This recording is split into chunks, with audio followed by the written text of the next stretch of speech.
네, 안녕하십니까. 그레네트 투자만의 이한수 대표입니다. 밖에 벌써 가을비가 내립니다. 네. 올해 한 해도 벌써 이제, 한 4분의 3이 지나간 것 같습니다. 그 중에서도 사실 글로벌, 산업 중에서 올해 반도체만큼 이렇게 뭔가 논쟁이 좀 많았던 분야는 없던 것 같습니다. 그래서 오늘은, 글로벌 반도체 산업에 대해서 한번 저희가 알아보는 시간을 갖도록 하겠습니다. 사실 자료가 너무 방대하거든요. 그래서 조금 전반적으로 글로벌 반도체 산업이 현재 어떠한 상황에 와 있는지, 그리고 미국과 중국의 지금 양국 간의 갈등, 이 문제 좀 잠깐 한번 체크를 해보고요. 그 다음에 우리나라하고 대만이 지금 어떤 상황에 처해 있는지, 네, 이런 사항을 좀 전반적인 글로벌 반도체 산업의 밸류체인이라는 그런 내용적인 측면에서 한번 알아보는 시간을 갖도록 하겠습니다. 저희가 항상 말씀드리지만은 저희 그레너리 투자자만의 웹페이지, 그리고 그레너리 금융연구소, 이거 이제 블로그가 되겠죠. 그리고 제가 지금 찍고 있는 이 그레너리 랩이라는 유튜브를 통해서 동일한 정보를 얻을 수 있으니까 항상 많은 이용 바라겠습니다. 네. 반도체 산업을 사실 저희들이 기준에는 IT 산업의 일부라고 생각을 했습니다. 특히 이제 성장 산업, 혁신 산업, 이런 것만 저희가 관주를 했었는데, 사실 작년에 2022년 8월 달에 미국이 이제 반도체 지원법이라고 하죠. 칙스 액트를 이제 의회에서 통과시키면서 사실 반도체 산업에 대한 개념이 좀 많이 바뀌었습니다. 즉 미국의 반도체 지원법에서 나오는 반도체 산업은 국가 안보 산업입니다. 그러니까 과거에 달리 하이엔드 반도체 같은 경우에는 통신망뿐만 아니라 전반적으로 미사일, 인공위성, 뭐 기타 등등 무기 체계까지 국가 안보와 이제 직결되는 산업으로 이제 바뀌었다는 거죠. 그리고 이제 국가 기반 산업으로 이제 간주하기 시작합니다. 즉, 뭐 사물 인터넷을 통해서 뭐 심지어 자동차, 그 다음에 뭐 냉장고, 세탁기, 거기에다가 휴머노이드까지 모든 산업이 일단은 기본적으로 반도체가 들어가지 않으면은 구동이 안 되는, 특히 이제 앞으로 가장 최대 저희가 이제 혁신 산업에 대해 AI 산업에 있어서 반도체는 이제 필수라는 거죠. 뭐 AI 산업 같은 경우에 뭐 생성형 AI도 될 수 있고, 빅데이터도 될 수 있고, 뭐 자율주행 AI도 될 수도 있고, 거의 이제 전 분야, 우리가 사는 산업뿐만 아니라 개인 생활 전 분야에 대해서 AI 산업이 침투할 걸로 지금 보고 있고요. 그거의 근간은 결국 반도체 산업이다. 이렇게 본다면은 사실 이제 반도체 산업에 대한 새로운 법률도 필요한 상황이고요. 그래서 지난해 미국 이제 바이든 행정부가 2022년 8월 달에 이제 반도체 지원법을 통과를 시키고요. 그리고 올해 3월 달 정도쯤에 기본적인 이제 가이드라인이 나오고요. 지난주에 이제 구체적인 가이드라인까지 다 명시를 한 상황입니다. 내용을 보면 큰 건 없습니다. 다른 게 아니라 미국 내에서 이제 반도체 공장을 새롭게 설립하고, 그렇죠? 제조하고 이렇게 해서 할 경우 이제 보조금을 지급하겠다는 거고요. 어마어마한 보조금이 지급이 될 겁니다. 이 보조금을 지급받은 회사 같은 경우에 이제 여러 가지 제약 조건이 뭐 있습니다. 뭐 국내적으로 뭐 국방 산업에 필요한 반도체를 우선 공급해 준다, 뭐 이런 것도 있고요. 우리가 이제 관심을 많이 끄는 것은 미국이 적대국으로 하고 있는 중국이 아닌 러시아에서 반도체를 이제 생산하고 그 증설하는 기업일 경우에는 레거시 반도체 같은 경우에는 한 10% 이내로, 그다음에 하이엔드 같은 경우에는 5% 이내로 해마다 증산을 제한한다. 그리고 장비들도 제한한다. 이렇게 보시면 될 것 같습니다. 그래서 이 부분이 사실 가장 지금 대한민국하고 대만, 그 다음에 미국 정부 내에서 반도체 기업들에게 미친 효과가 클 수 있다. 그래서 저는 이렇게 보고 있고요. 이러한 변화에는 다른 것보다 과거부터 미국이 사실 이제 반도체를 기술이라든지 뭐 장비라든지 모든 부분에 다 선도를 했습니다. 그러나 최근 들어서 생산이라든지 제조는 사실 한국이라든지 대만의 TSMC, UMC, 뭐 SK하이닉스, 삼성전자가 글로벌 시장을 주도를 하고 있습니다. 즉 이렇게 되다 보니까 자기들이 기술을 개발해 놓고 뭐 장비 이런 걸 다 하지만은 실제적으로 생산해서 소비하는 것은 다른 사람이라는 거죠. 그래서 거기에서 혜택을 얻게 되고 미국의 안보에 위협을 가할 수 있다고 생각을 하기 때문에 반도체 지원법에 따르면은 반도체 공급망 이 자체도 미국 내로 끌어들여 갖고 미국이 기술뿐만 아니라 공급망까지 다 컨트롤을 한다. 이게 목표라고 보시면 될 것 같습니다. 그러면 다음 저희가 한번 이제 표를 한번 볼까요? 이게 글로벌 산업의 매출 향이거든요. 각 기업별로 이제 매출 규모를 다 체크를 한 건데 미국이 전체 한 반 정도를 차지합니다. 뭐 거의 반 이상을 한다고 보면 되죠. 그다음에 이제 한국에 이제 뭐 많은 회사들이 있습니다. 삼성전자, SK 하이닉스뿐만 아니라 뭐 한미반도체, 뭐 DB 하이텍, 거기다가 하나마이크론, 뭐 솔브레인, 원액, IPS, 뭐 기타 등등 반도체 산업들이 이제 한국도 많이 발전되어 있기 때문에 그 다음에 한 20% 정도를 차지하고 있고요. 대만이 한 10%, 그러니까 유럽이 한 대략적으로 한 10% 정도 차지를 하고 있습니다. 재미있는 것은 지난주에 유럽도 반도체 지원법을 통과를 시켰어요. 목표는 현재 글로벌 점유율이 10%인데 앞으로 2030년까지 20%로 점유율을 높이겠다. 이렇게 됐을 경우에는 이제 네덜란드의 MPX라든지 뭐 ASML, 그다음에 독일의 이제 반도체 회사인 인피니온 이런 회사들도 이제 혜택을 좀 받을 수가 있죠.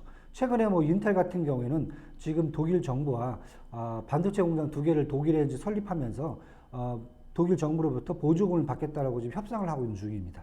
이 정도 상태죠. 그래서 유럽도 지금 반도체 지금 이제 힘을 싣고 있고요. 일본이 한 6.6%. 재미있는 것은 중국이 한 매출 비중 6.1%인데 사실 전 세계 반도체 소비량의 55%를 중국이 차지하고 있습니다. 그럼 갭이 엄청나죠.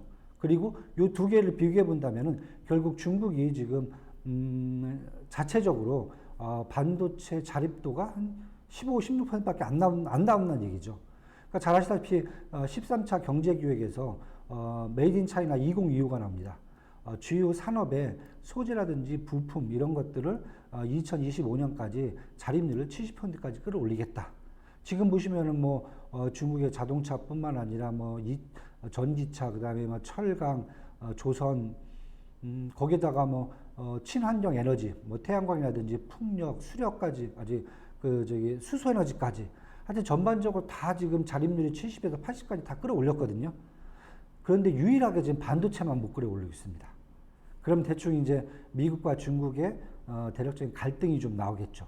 미국은 전체 매중에 50%를 차지하고 있고 중국은 전체 소비의 50%를 차지하고 있다. 그러면은 양국 간의 갈등은 이제 불을 보듯 뻔한 거고 그 사이에 매출보다 이제 소비량이 좀 작은 데가 한국하고 대만이죠. 주로 수출을 하는 곳. 이런 곳들에 이제 문제가 불거질 수 있다. 이렇게밖에 보여지지 않습니다. 이건 이제 기업단에서 보면은 글로벌 반도체 산업 밸류체입니다. 윗단을 볼게요. 낸드 플래시, D램, 파운더리.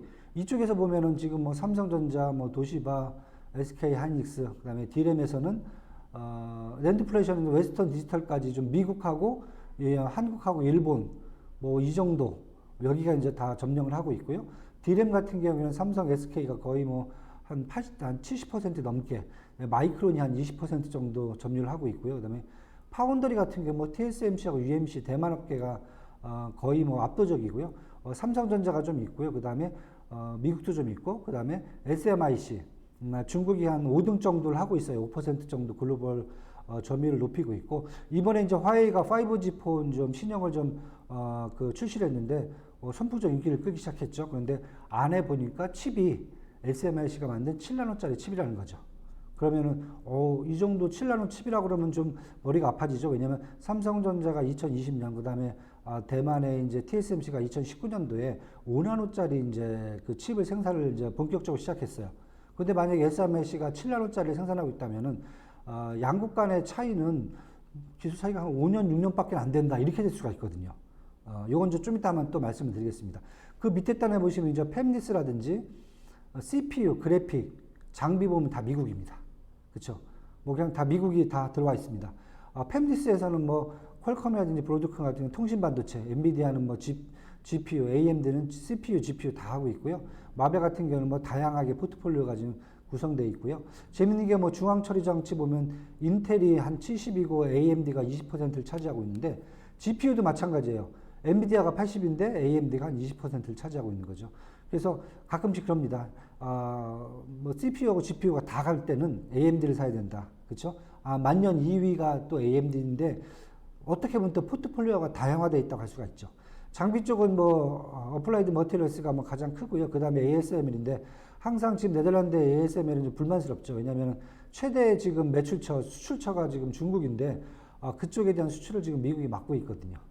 램 리서치 같은 경우 팹리스를 기반으로 장비 쪽에서 두각을 나타내고 있고요. 그다음에 일본 도쿄 일렉트로닉 정도가 지금 밸류 체인을 좀 구성하고 있는데, 이것을 봐도 생산 공급망 쪽은 사실 한국하고 이제 대만이 좀 압도적으로 좀 크게 돼 있고요.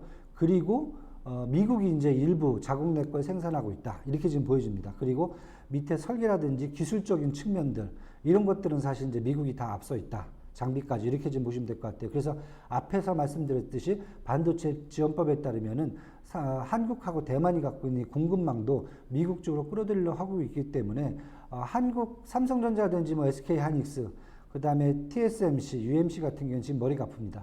미국에다 공장을 지으면서 보조금을 받으면은 사실 중국 내에서 움직이고 있는 공장들의 앞으로 생산량 증가가 제한이 될 수 있거든요.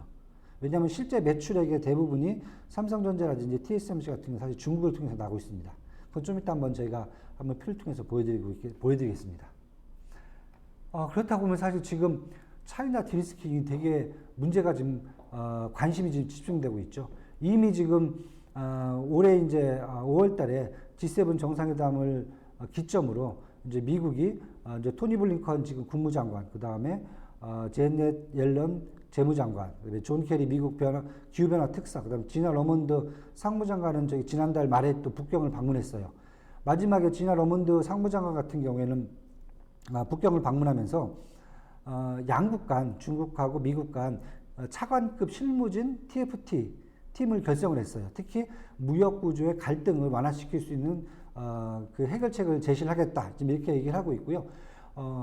올해 11월 달에 11월 중순에 샌프란시스코에서 에이픽 정상회담이 있습니다. 시진핑 주석이 이제 당연히 참석할 거고요. 그래서 양국 간에 바이든 대통령과 시진핑 그 주석 간에 아마 정상회담이 있을 거다. 그리고 여기에서 구체적인 차이나 디스킹을 통해서 결과물이 도출될 걸로 얘기가 되고 있고요. 그 중에서 가장 중요한 게 반도체 산업을 과연 미국이 어느 정도 봐줄 수 있는지.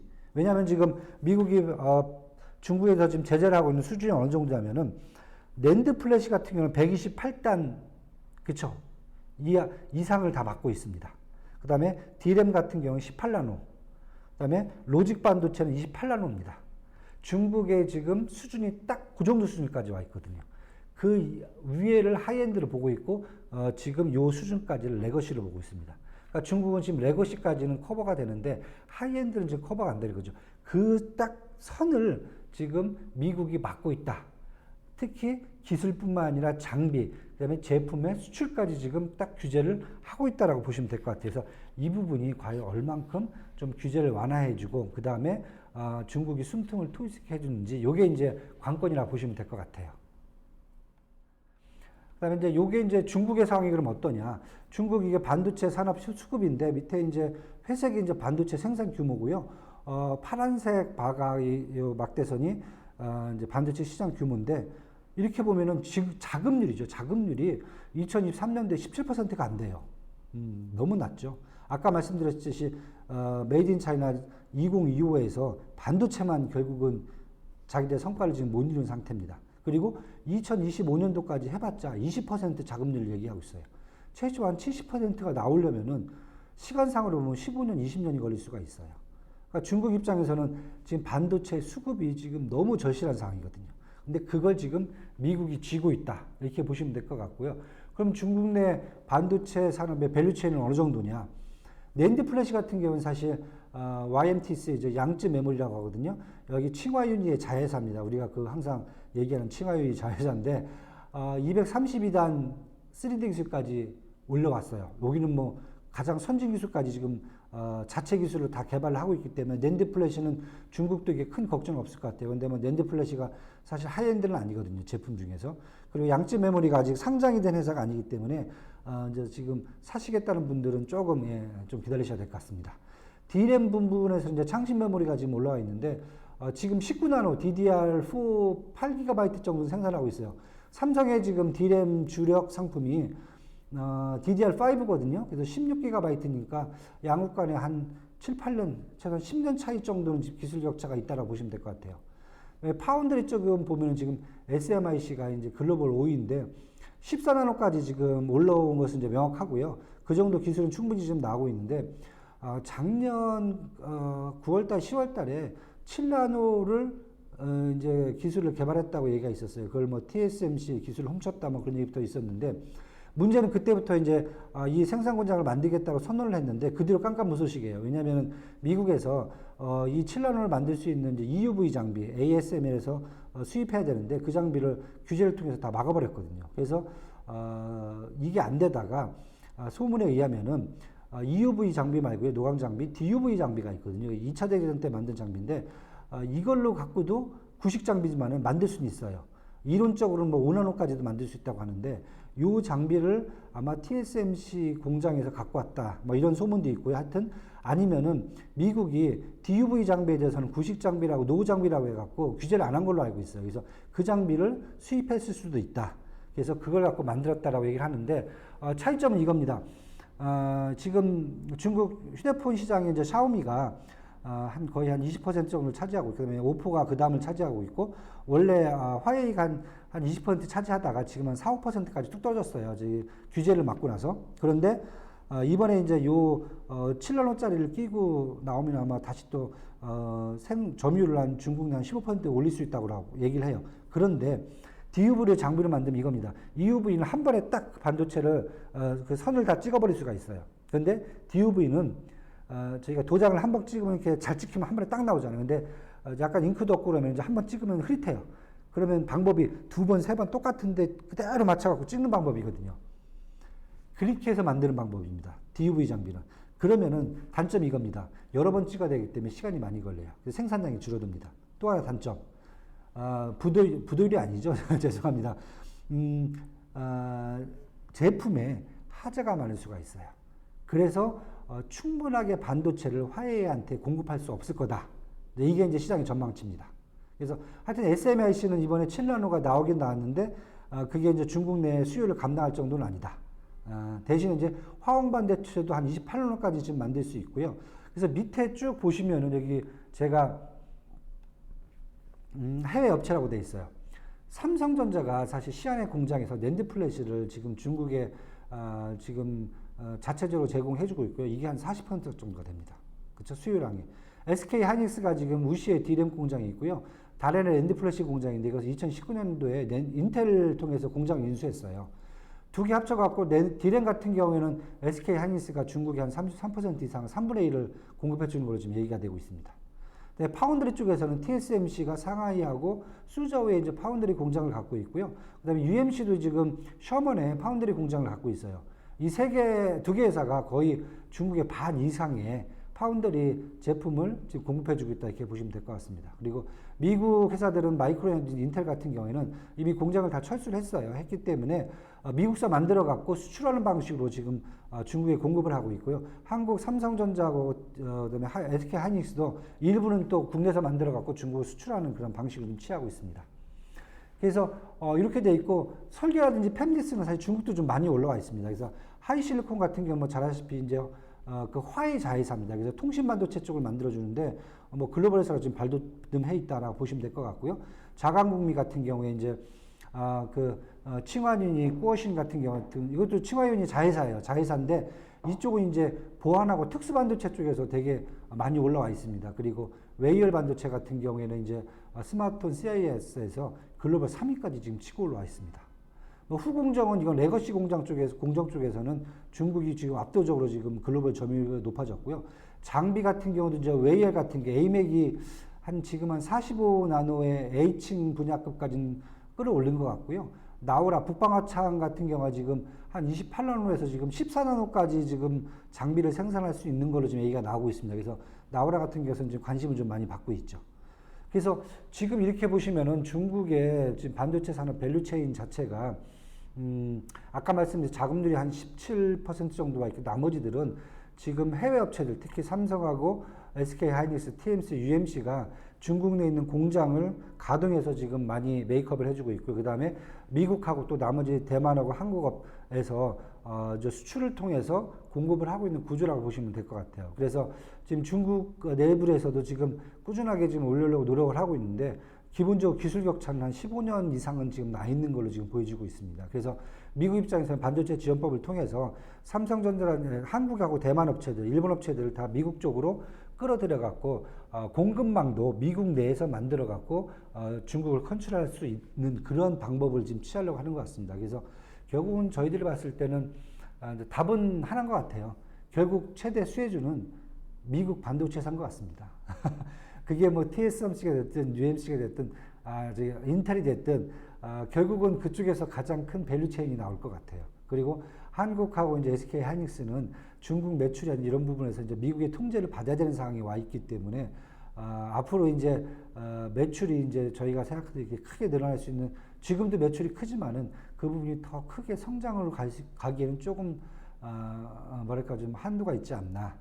제한적이지 않겠나. 그렇다고 해서 뭐 회사가 망가진다 이런 문제는 아닐 것 같고요. 분명히 삼성하고 SK하이닉스, TS, UMC는 그 회사가 갖고 있는 기술력 이런 것들은 엄청난 회사들이거든요. 단 이제는 이제 미국의 그 말씀드렸던 기술망, 생산망에 이제 포함돼서 그 안에서 이제 생산을 하고 매출을 일으켜야 되는 이제 그런 상황으로 와 있다. 저희는 이렇게 큰 태전에서 지금 그렇게 보여주고 있습니다. 네, 그래서 간단하게 뭐 글로벌 반도체 산업을 저희가 한번 정리를 해봤어요. 뭐 글로벌 반도체 산업은 앞으로 이번뿐만 아니라 뭐 장기간 동안 아마 전 세계 글로벌의 주요 산업으로 자리를 잡을 것 같습니다. 그래서 저희가 오늘뿐만 아니라 앞으로도 계속 글로벌 반도체 산업에 대해서 저희가 종목이라든지 아니면은 전반적인 산업의 어떤 전망에 대해서는 계속 저희가 분석을 하면서 여러분한테 좋은 정보를 제공하도록 노력하도록 하겠습니다. 네, 감사합니다. 오늘 여기서 마치겠습니다.